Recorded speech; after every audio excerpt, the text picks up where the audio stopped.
Different background, whether it be through chemistry, mathematics, etc., come to us and are placed into cohorts. Imagine a student from North Carolina Central placed with a student from NC State, solely because of their shared interest in chemistry, let's say. Students are then given a mentor who might be a graduate student in chemistry, who will progress them in the fall semester through a series of workshops and seminars on things like overcoming imposter syndrome or even building a strong resume. This transitions quickly in the spring semester for a 3-quarter-hour course we hold at Chapel Hill, where students dive more nichely into what it means.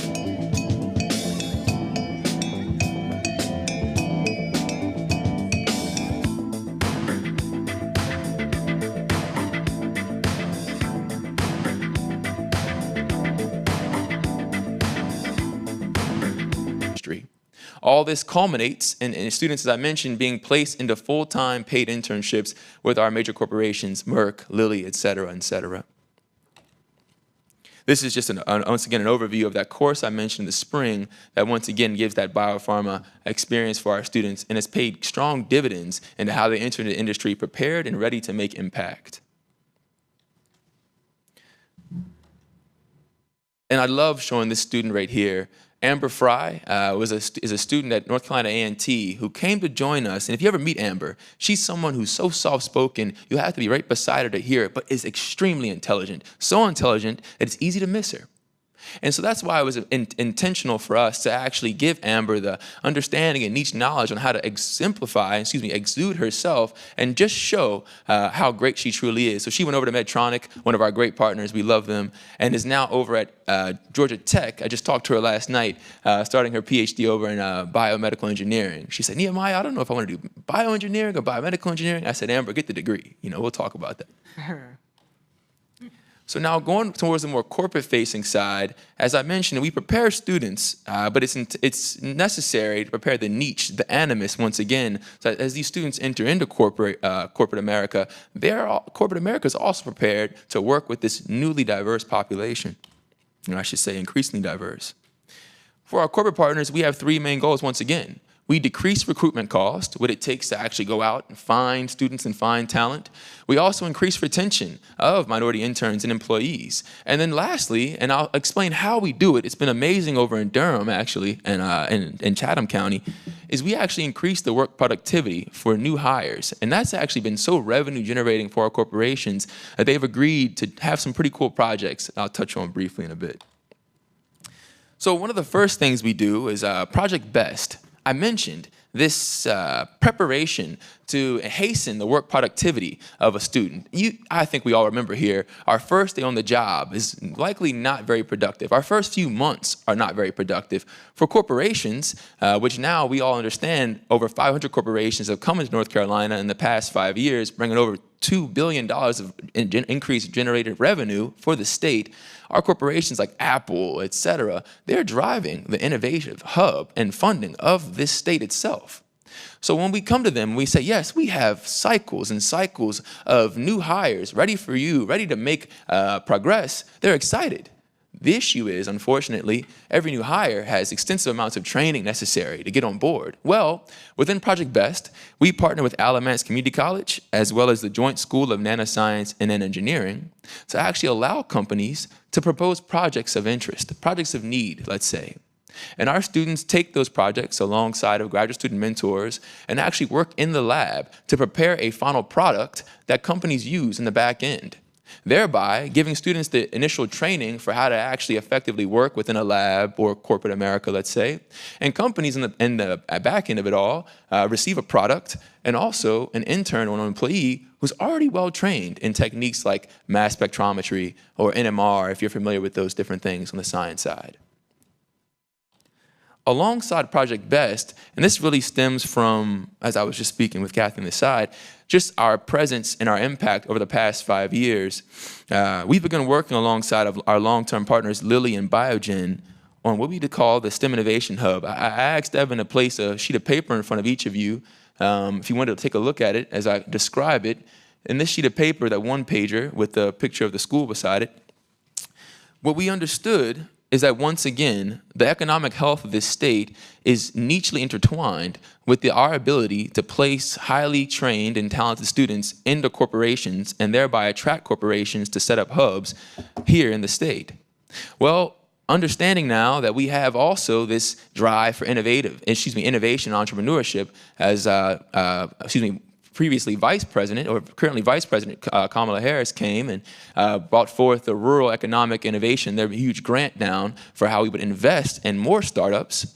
Over at Lilly and Biogen, we said, well, what if we were to take these same talented students from schools like UNCG, NCA&T, and empower them, give them the training, the technique, expertise to take, let's say, biotech startups and actually drive them forward. And these innovation hubs would take forward a fraction of, let's say, of their non-dilutable equity. At the same time, we're preparing new innovations to come forward and streamline themselves right into major corporations like their own. So with this STEM Innovation Hub, wherein we'll pilot it out over in Greensboro, I'm very excited. It's a $45 million project we're helping to lead over here. Lilly and Biogen will help to build additional space in the future. We'll have, as I mentioned, we'll incubate these STEM startups from undergraduate and graduate students coming from UNCG and NCA&T with the hope of catalyzing their innovative development of new techniques and products, and ultimately, hopefully, generational change for these students and their families. So I know there's a lot of information there, and that's all I really wanted to share. I myself don't have the best attention span, so please feel free to ask me questions. We've done a lot of great work for the past 5 years, and I'm excited about it. Jonathan, I have a couple of questions. Mayor, okay. Yeah, so tell me a little bit about your organizational structure. I'm reading about it, but are you a nonprofit or a for-profit? How are you bringing in revenue? Who are your supporters or donors, whatnot? And are you working with any mentors? I myself. So I'll answer the first question. We're a 501c3. Okay. We operate underneath of what's called, if you're familiar with it, not a family foundation, excuse me, a fiscal sponsor. Thank you so much, Mary. So the fiscal sponsor allows us to really operate more effectively, I would say operationally excellently, without having to pay exorbitant amounts for administrative things. We can really take care of kids. How we raise money? Well, we have maybe 5 major domains and buckets. Of course, individual donors, usually great alumni. Our corporations, as you saw the bronze, silver, and gold level, I didn't go into it because there's too much information overload. We'd retain nothing. So corporate sponsors are a big part of it. Academic sponsors as well. We have academic partnerships with, most times, the UNCs of the world. These different school departments, UNC Chemistry is one of our great donors and our great funders. They want to put students into corporations. The main aspect of a university is to get kids hired. We do that very well. So they ultimately pay for positions within our organization, and that's a way for us to generate revenue. Of course, you got grant funding as a nonprofit. And alongside of that, we do a little bit of work on the consulting side, as I mentioned, for corporations, and it's helped us pretty healthy. And then for the mentor side, I myself have a few mentors, and I've got attendings in the hospital, but I'm not sure quite what you mean by mentors.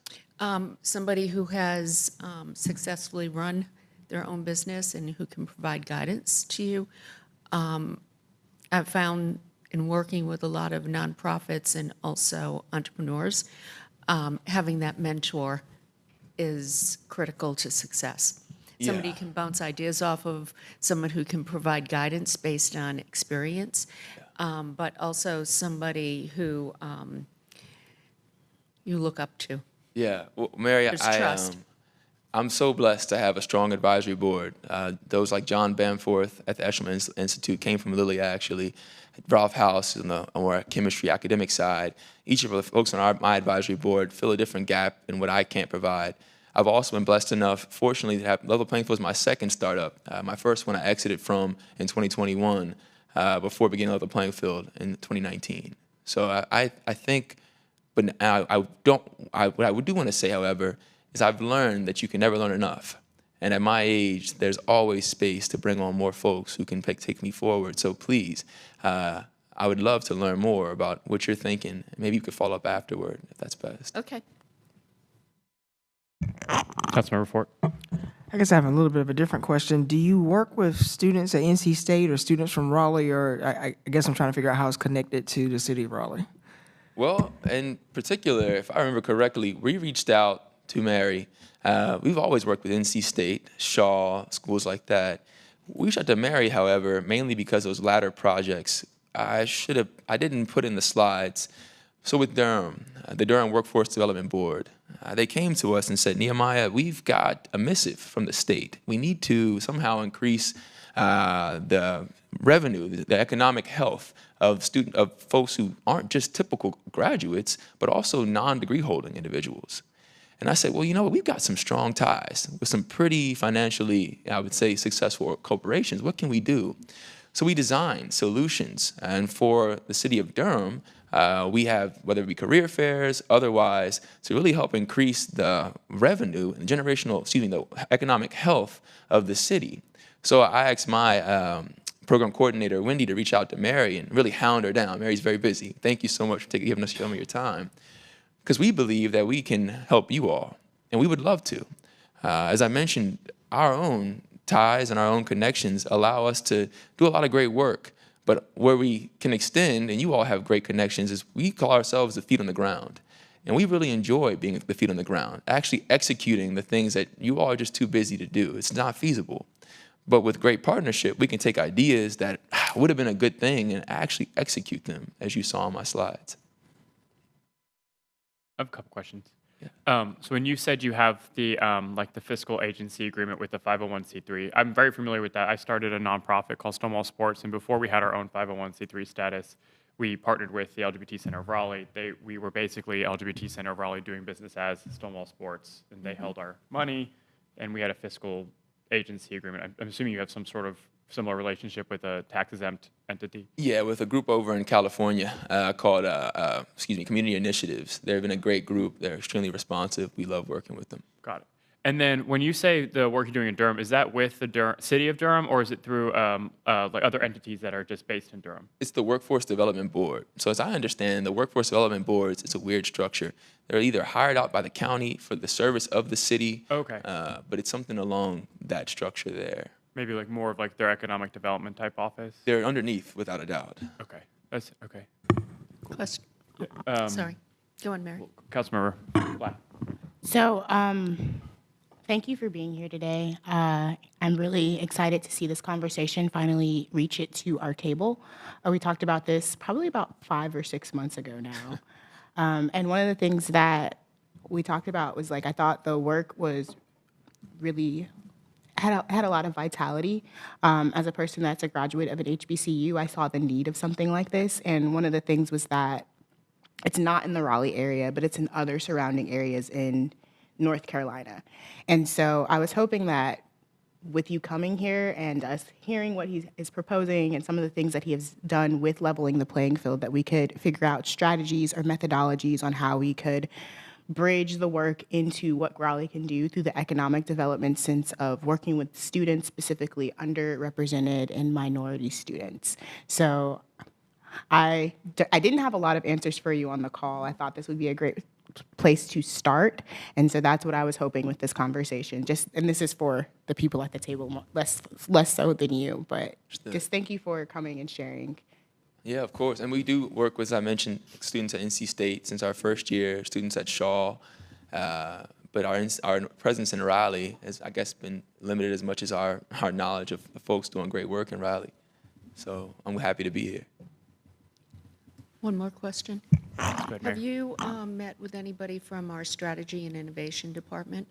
I have not. I've been working alongside Representative Becky Carney in the state Senate, but I don't think anybody quite in the Okay, city. the City of Raleigh has a Office of Strategy and Innovation, and I think connecting with them could be very helpful to you in terms of providing some direction, who they might be able to make some introductions to, So that is one follow-up I will make, follow-up suggestion.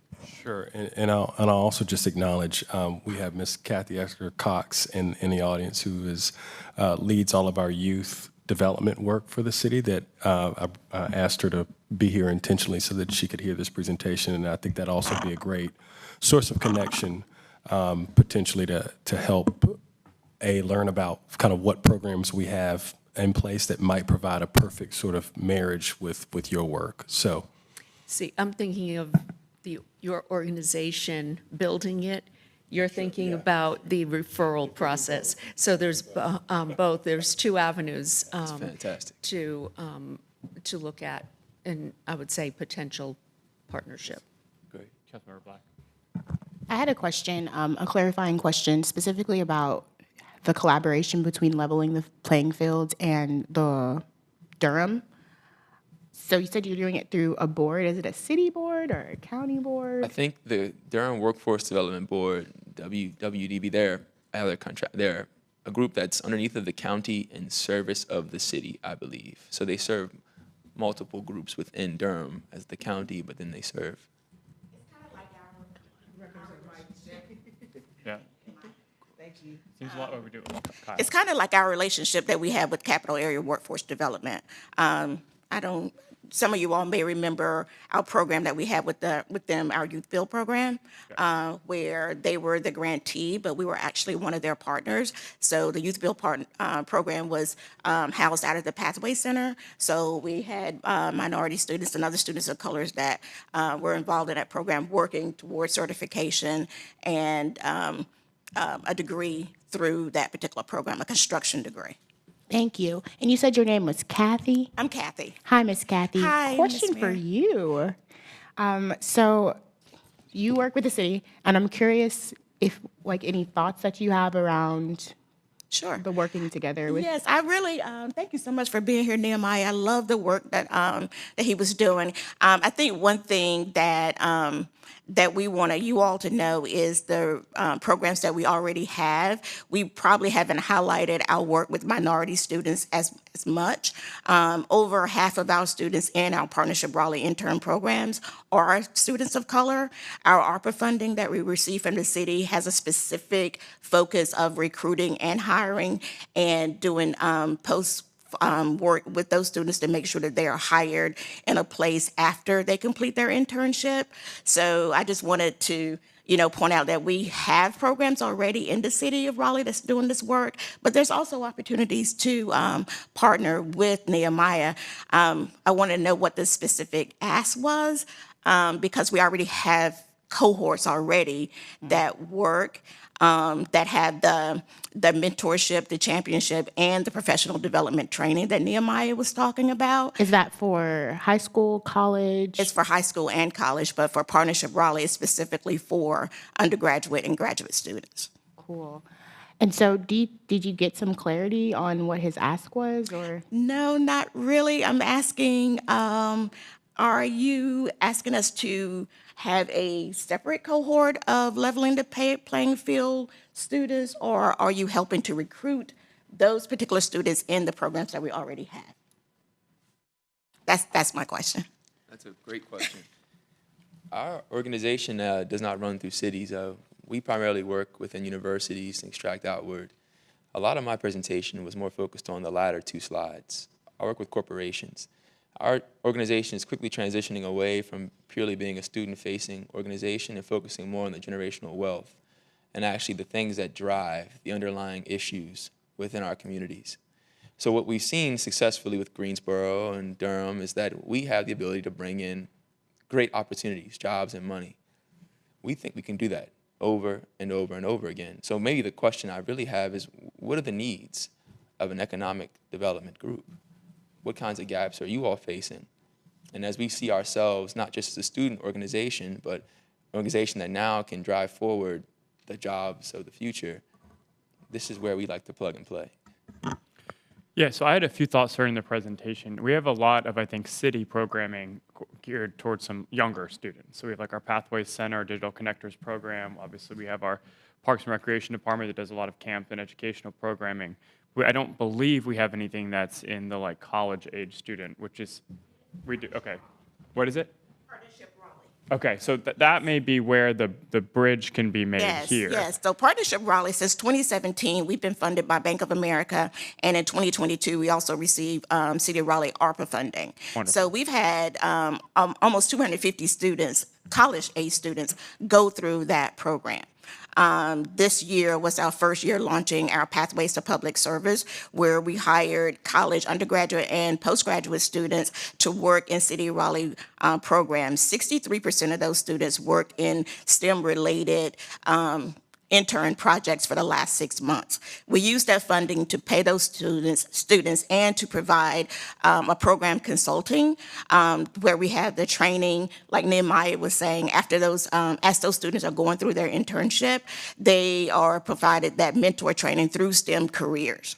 So we already have a program like that, but we could definitely use more partnership with the way to recruit and attract those students to our program. Yeah, that was going to be my next question. If there was a gap that you think could be helpful. So it Yes. sounds like just through this discussion at the table, we've been able to sort of identify some connections that, I mean, I would think that perhaps we could have the manager's office follow up on and help facilitate and cultivate. Absolutely, Chairman Melton. And one other that I was thinking of, certainly potentially connecting Nehemiah with our Chamber of Commerce to get a foothold with our corporate community here. It sounds like that might be potentially beneficial to you, given the focus of your work and your work with corporations, and sort of opening the door for those conversations here in Raleigh. And I'd be happy to coordinate and connect with you on that. Any other ideas we want to discuss? It feels like this item we could refer back out with no recommended action, because a lot of the work is going to happen sort of behind the scenes through the different entities to help sort of plug you into, I guess, gaps in our current systems, I guess.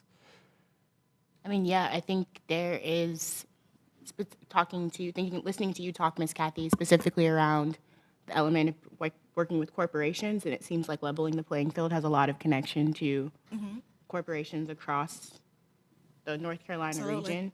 Yes. We would definitely welcome the help, placing our students after their internship and getting that corporate assistance as far as training, placement, job shadowing, those type of things. We'd love to have that. I think it would definitely enhance our program.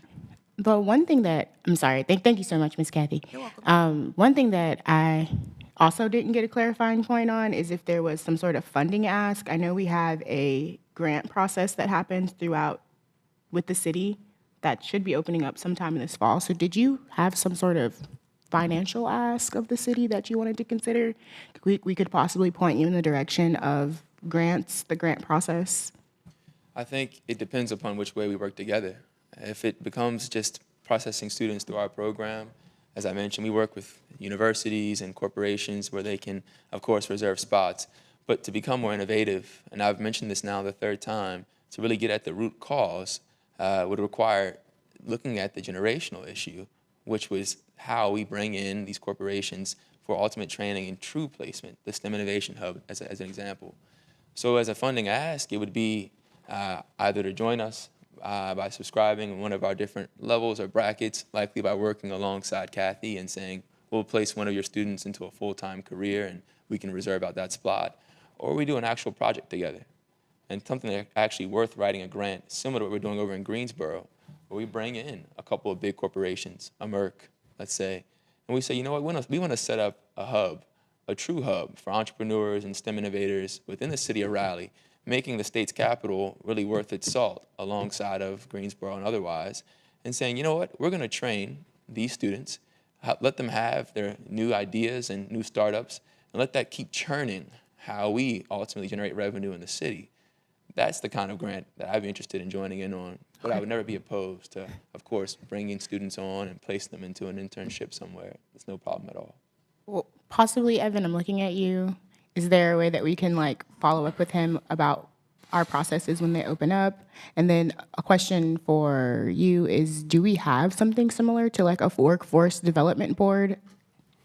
So I'll take the last question first. So we do, as Ms. Cox mentioned, have the Capital Area Workforce Development Board. Okay. That is focused on kind of what Raleigh, Wake County area, and certainly the arrangement that Nehemiah described with the Durham area, Durham's Workforce Development Board.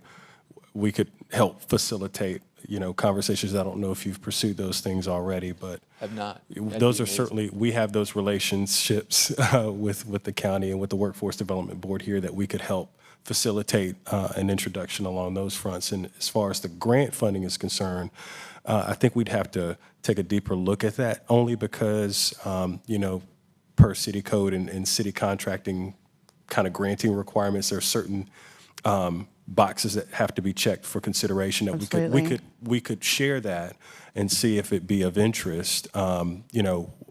Just by way of example, one thing I just like- know we have a lot of grants and there's a lot of different spaces. So I don't know if he yeah. could check a box in any of those. Sure. I don't know all of them. Sure, so. sure. We could absolutely look at it. I think one of the things would be, right out of the gate, and this isn't to shut down that idea, is just, the location of the organization is one of many things that we'd have to sort of look at. I know that you're Chapel Hill based, I think, is your office. And so, but certainly that's something that we could explore, but just do want to caveat it with, there could be some impediments to doing that. I found there's often impediments in this kind of work, but I made it this far because you get pretty good at navigating it. Yeah.